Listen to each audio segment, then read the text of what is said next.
Hello everyone! So today we are going to be continuing our Empires A to Z series by looking at a scenario where Argentina forms an empire. Argentina is a nation located on the eastern coast of the southern half of South America. The country has a diverse geography, with a dry forest area known as the Gran Chaco in the northwest, rainforests in the Mesopotamia region in the northeast, low-lying fertile grasslands called the Pampas along the northeastern coastline, the Andes Mountains in the west, and the cold, rocky steppe land known as Patagonia in the south. Argentina has a population of roughly 47 million people, and it's the 24th largest economy in the world. Argentina is a very curious nation. At the beginning of the 20th century, Argentina was a nation whose citizens were considered on par or better off than many others in the world. Millions of Europeans flocked to Argentina to find jobs and start new lives as the economy flourished with exports of cattle, textiles, and other goods. Many analysts at the time would have suggested that Argentina was on its way to becoming a world economic power that rivaled the United States. But something went wrong along the way. As the world shifted to an industrial-based economy, Argentina dug in on agriculture, leading to stagnation. Poor leadership and missed opportunities contributed to many problems over the next 120 years. A vicious cycle of poor fiscal policy, social overspending, unregulated printing of money, and unstable political processes have contributed to one of the most financially depressed economies in the Western world. Economic crisis looms around every corner, as hyperinflation and poor leadership continue to hamper the country's economic prospects. It has gotten so bad that in many circles, people joke that Argentina never misses an opportunity to miss an opportunity. Despite all this, Argentina is still considered a highly developed and highly educated nation. But what if we could reverse all of the bad? What could Argentina look like if it could create an empire capable of dominating South America? Strap in, because we are about to find out. The best thing about our scenario is that Argentina has just elected what seems to be a president who is focused on economic responsibility. The new president, Javier Milei, was elected based on promises to cut spending and balance the budget. Since taking office in December 2023, Milei's policies have already cut inflation down from 25% to just 5% as of early June 2024. This pretty much leaves us with just waiting out the time for economic policies to work and for the country to continue to stabilize, as Argentina's economy is set to rebound on its own. In the meantime, we will overhaul portions of the Argentine military by increasing funding for procuring new weapons systems. The Argentine Army will be receiving modern main battle tanks and armored personnel carriers. The Argentine Air Force will be receiving multi-role fighter jets, light and heavy attack helicopters, and advanced UCAVs. Finally, the Argentine Navy will be procuring new submarines, destroyers, and an amphibious assault ship. As the Argentine economy stabilizes and begins a period of rapid growth, Argentine investors look for ways to invest in other nations in the region. Most of these investments take place in Bolivia, Paraguay, and Uruguay, as all three nations are ripe for investment. As each nation's economy grows, Argentina's influence in the nation grows with it. All three nations' governments treat the growing influence in different ways. In Uruguay, the government and the people embrace Argentina's growth for themselves by passing similar economic policies to try to emulate Argentina. Both Argentina and Uruguay get even closer, as common projects such as the Buenos Aires-Montevideo high-speed railway are built, and Argentina provides security assurances to Uruguay that it will protect its neighbor should it ever come under attack. On the other hand, Bolivia and Paraguay are not so accepting of Argentine influence in their nation. At a summit in Asunción, both Bolivia and Paraguay sign a mutual defense pact and make preparations to nationalize Argentine businesses operating in their countries. This is contrary to the desires of the populace of both countries, and civil unrest begins to form to oppose the nationalization. Both Bolivia and Paraguay place the blame on Argentine businessmen acting as foreign agents, and Bolivia moves to arrest several hundred of these individuals. Argentina protests, calling the arrest unjustified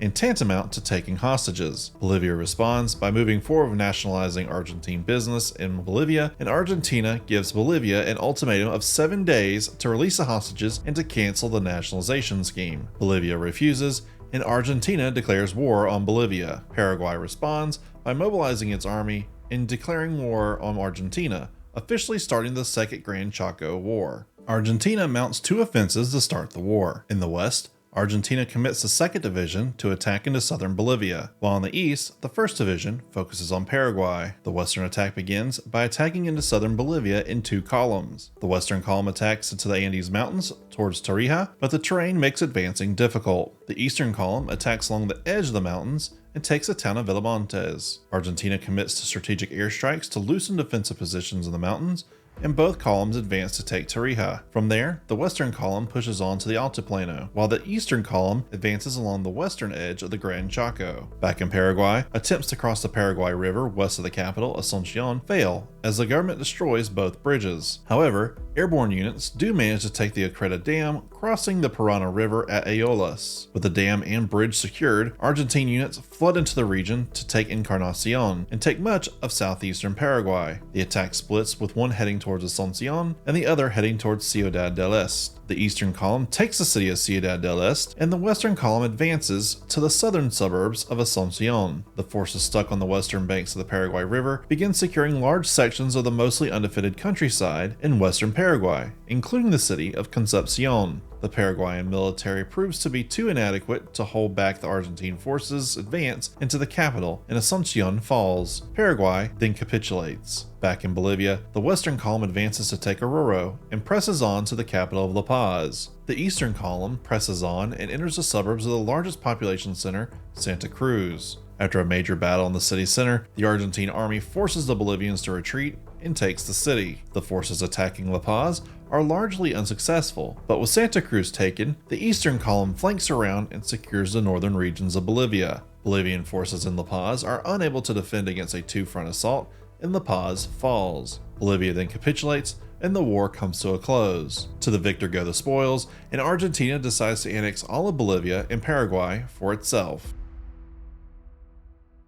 While Argentine businessmen were being taken hostage in Bolivia, the nations of Chile and Peru looked on with horror. Initially, both nations approved of Argentina's decision to invade Bolivia, but when Argentina annexed both Bolivia and Paraguay, their attitudes changed as the balance of power shifted drastically in favor of Argentina. Peru and Chile both attempted to diplomatically get Argentina to pull out of its newly conquered territory, but Argentina refused. With diplomatic options failing, both nations began to try to get Argentina to release Bolivia and Paraguay covertly. Llamas and donkeys are used to smuggle weapons to Bolivian rebels in the Andes Mountains, while special advisors retrain the Bolivians for insurgency. Within months, Argentina's occupation forces experience ambushes while transporting troops and goods through the mountains. At first, Argentina is unable to determine the source of the influx of weapons, but it isn't long before Argentine border guards discover a group of Amerindian traders transporting dozens of guns and ammo on their llamas. When questioned, they report that they got them from Chile. This is all the evidence Argentina needs as they begin to mobilize for war with Chile. With mobilization complete, Argentina declares war on Chile. The Argentine government attack comes in two places: the primary attack coming out of the Altiplano into northern Chile, and the secondary attack in the Tierra del Fuego. Argentina's attack on the Tierra del Fuego is extremely limited. Several air cavalry companies land at populated spots in the Chilean region, such as Punta Arenas and Porvenir,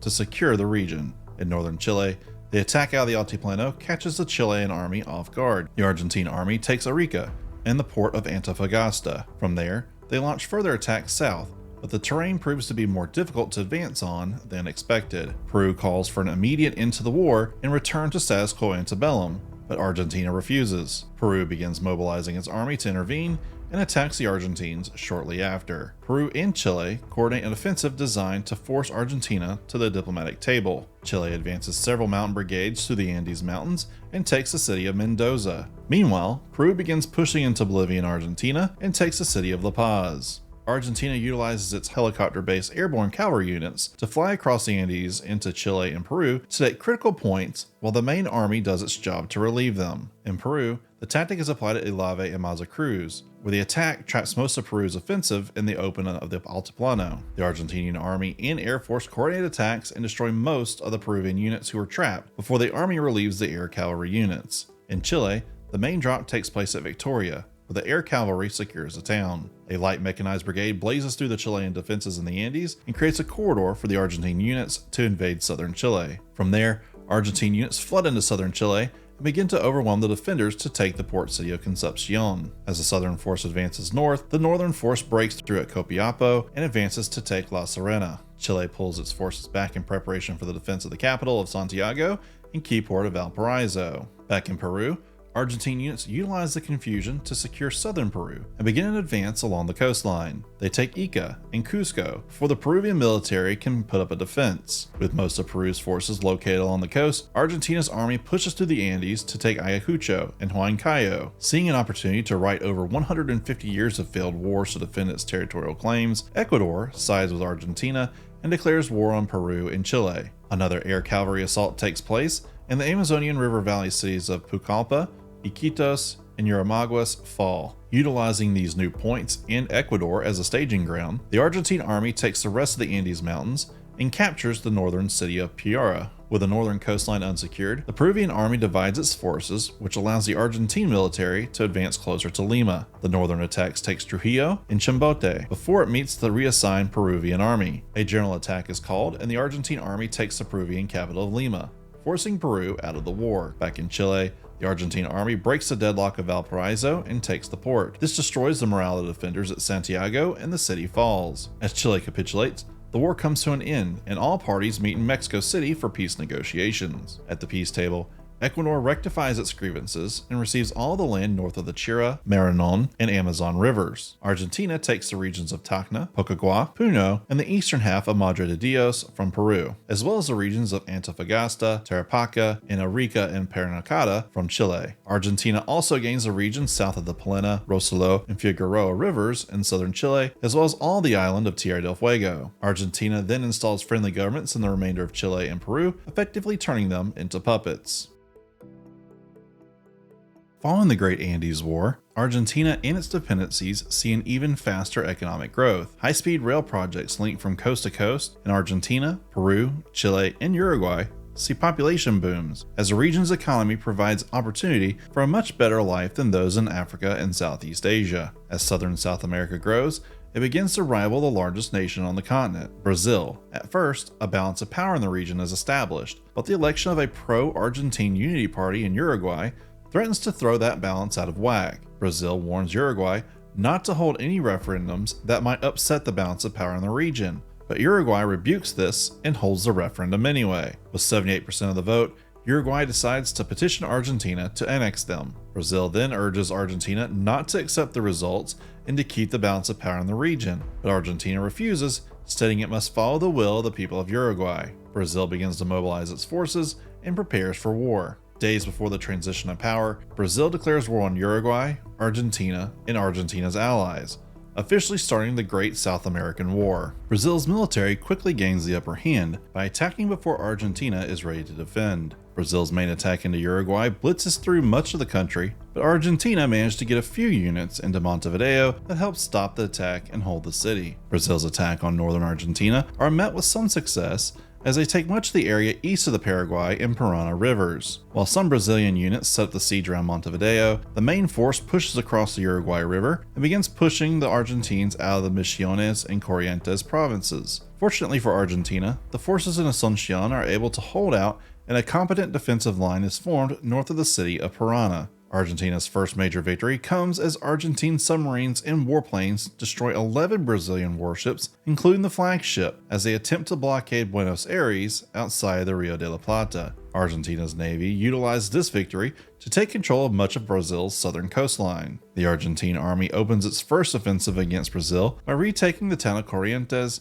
and pushing across the province to take the river crossings at the Brazilian towns of São Borja and Uruguaiana. Meanwhile, forces in the south begin to push back the main Brazilian line between the Parana and Uruguay rivers, forcing the Brazilian army back into Uruguay in the process. Back in the north, Argentine forces break out of Asuncion to take Ciudad del Este and the Brazilian city of Cascavel. They eliminate many of the Brazilian forces trapped to the south and begin pushing further to the east. In the Amazon, Peruvian forces push into the Brazilian state of Acre, while Ecuadorian troops take villages in the Amazon River region. Back to the southeast, Argentine units along the Uruguay River began a general push east to try to cut off the majority of the Brazilian army in Uruguay. The forces of Montevideo break out and link up with the main line, and the push succeeds in cutting off the Brazilian units by taking the town of Porto Alegre. Desperate to get out, the Brazilian army attacks north and breaks through in time to evacuate the pocket. Unfortunately for the Brazilians, the Argentine army further north takes Caritba, and they are now trapped in another pocket. The Argentine Air Force bombs the Brazilian army into submission, The majority of the troops there are destroyed. After clearing the pocket, the Argentine army breaks into two advances. The main force begins advancing northeast along the coastline, while the secondary force is much smaller and begins advancing north into Mato Grosso. In the east, the Argentine army advances to Sao Paulo before it encounters any opposition. It bypasses the city and takes Campinas to the north and then swings around to begin a siege of the city. The secondary force's advance is mostly unopposed and takes Campo Grande in Cuaba. Peruvian forces take the city of Porto Velho before pushing north again. Colombia enters the conflict on the side of Argentina and begins working with Ecuador to take the villages along the Amazon River. With blood clearly in the water, Venezuela enters as a third party and invades the north to take Boa Vista. With Sao Paulo under siege, Argentina presses on and surrounds Rio de Janeiro in the same manner. The Western force pushes and takes the capital Brasilia with little resistance, and then presses on towards the coast. Demoralized, several state governments rebel against the Brazilian government and openly resist any attempts to fight the war. Both Sao Paulo and Rio de Janeiro fall and Brazil capitulates. The peace summit is held at Camp David in the United States, and the borders of South America are redrawn. Venezuela gains Brazilian territory north of the Rio Negro and west of the Branco River. Ecuador and Colombia swap some territory along the San Miguel and Putumayo rivers to clean up their borders. Colombia receives all of Brazil between the Rio Negro and Putumayo rivers. Ecuador receives all of Brazil between the Putumayo and Amazon rivers. Peru receives all the land west of the Acre and Puris rivers. Argentina formally annexes Uruguay, as well as a territory south of the Iguazu River in the state of Parana, and all the states of Santa Catarina, Rio Grande do Sul, and Mato Grosso do Sul. The rest of Brazil is split into 4 Argentine client states: the Republic of Sao Paulo, the Republic of Rio de Janeiro, the Republic of Bahia, and the Republic of the Amazon. With the war now over, Argentina and its allies control well over 2/3 of South America, and are clearly one of the world's most important powers. Unfortunately, it still has one final issue to solve. For over 2 centuries, the Islas Malvinas have remained under the control of the United Kingdom. Since the war of 1982, Argentina has never given up its claim to the islands, and has now approached the British to create a peaceful framework for transfer of the islands. Surprisingly, the British are open to working with the Argentines, and both sides sit down to determine if sustained peace can be achieved. At the expense of $10 billion to be given directly to the British government, $500,000 to be given to each adult British citizen wishing to permanently leave the islands within the next 20 years, and a 100-year lease on the military installations on the islands, the United Kingdom agrees to transfer control of the islands to Argentina. With the Islas Malvinas now set to be fully under its control, Argentina has settled all of its old scores and has an empire that dominates South America. In the coming years, Argentina would work to formally annex Chile into its empire and would keep its remaining client states as buffer states. And that about does it for Argentina. Argentina has come from an economically depressed state